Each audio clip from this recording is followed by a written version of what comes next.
Ito yung nakakatuwa sa Pasko sa Pinas, yung may nangangaroling na which is hindi mo ma-experience sa ibang bansa. And I'm so thankful kasi na-experience ko sa araw na to yung may nangangaroling habang sumusobra yung kakulitan mo, yung tinotopak ka. Nakakatuwa. And then, may mga bata talaga na nag-e-effort kahit hindi naman ganun ka-prepared, pero at least they are trying their best. Yung parang may mga batang kahit papano, they are trying naman na, feel natin talaga yung Pasko. And then, meron yung time na parang may mga bata din na nahihiya, pero at least, di ba, yan yung first step ng pagiging bata na kaya nilang hindi, yung parang mag-stand sila sa sarili nila. And then, appreciate ko lang yung effort ng mga bata kasi may mga mic pa sila using new technologies, not like before.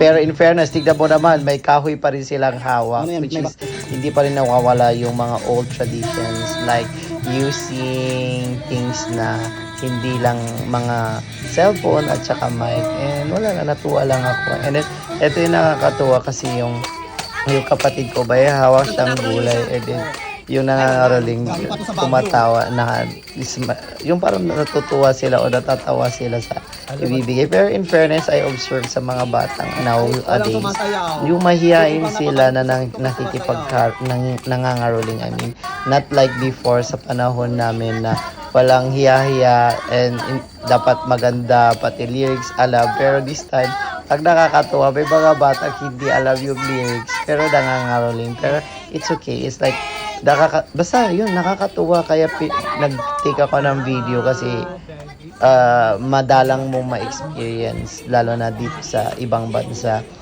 I've been 9 years in working abroad, pero walang ganitong pakiramdam na may nangangaroling, makikita ka may mga batang makukulit. Even kahit hindi nila alam yung lyrics nila, matutuwa ka. And then, everyday, marami yan. Sunod-sunod yung pangangaroling. Kaya, i-ready mo yung barya mo kasi hindi ibig sabihin na may mga nagbibigay ng 20 pesos lang. Baka may mga iba kasi sa comment section, 20 pesos lang, pinaganinto. Guys, it's not the amount that you're going to share. It's the thought na magbibigay ka at least napasaya mo yung bata. Ang mga bata is like, hindi nila alam kung paano yung i-value muna yung pera na meron sila. They think that they are doing that one for fun. At least nagkakapera pa rin sila. Ang importante, nag-abot tayo. And then nakakatuwa lang talaga. Really, ang dami ko na sinabi ko din nakakatuwa.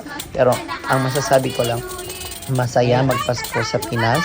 Pero mag-ready ka kasi maraming gasto. Okay? Yun, mapapagasto ka talaga. And ready mo lang and enjoy mo lang yung moment. Pagbalik ulit, then, sa ibang bansa, and hindi mo na naman ito may experience. It will take maybe year or years bago balik ng Pilipinas para makita mo yung mga ganitong klaseng Pasko sa Pinas. O, diba? Meron yung mga bata talaga na sobrang mahihain. Yung parang, diba, titignan mo sila o nagsisialisan. Yun, nakakatuwa din. Nakakatuwa na parang iba na talaga ang panahon ngayon, mga generation na mga bata. Hindi tulad noon, like, pag hindi maganda, kung kanta mo, piso. Pero ngayon, like, hindi na ganun. Basta ganun. Ayun, ayan, nakakatuwa. Kasi habang nagtitake ako ng video, may umaalis. Para paalis na sila na paalis sa harapan ng bahay habang nangangaroling. Di ba, nakakatuwa? Wala lang, share lang, guys. And yun, guys. O, yan. Tinake ko to yung video na to just for my memories, and at least meron din ako may upload, and soon, di ba, makita din ninyo naman sarili yung mga batang yan. And then eto, nahiya ako. Actually, hindi ako yung nag-take ng video nito.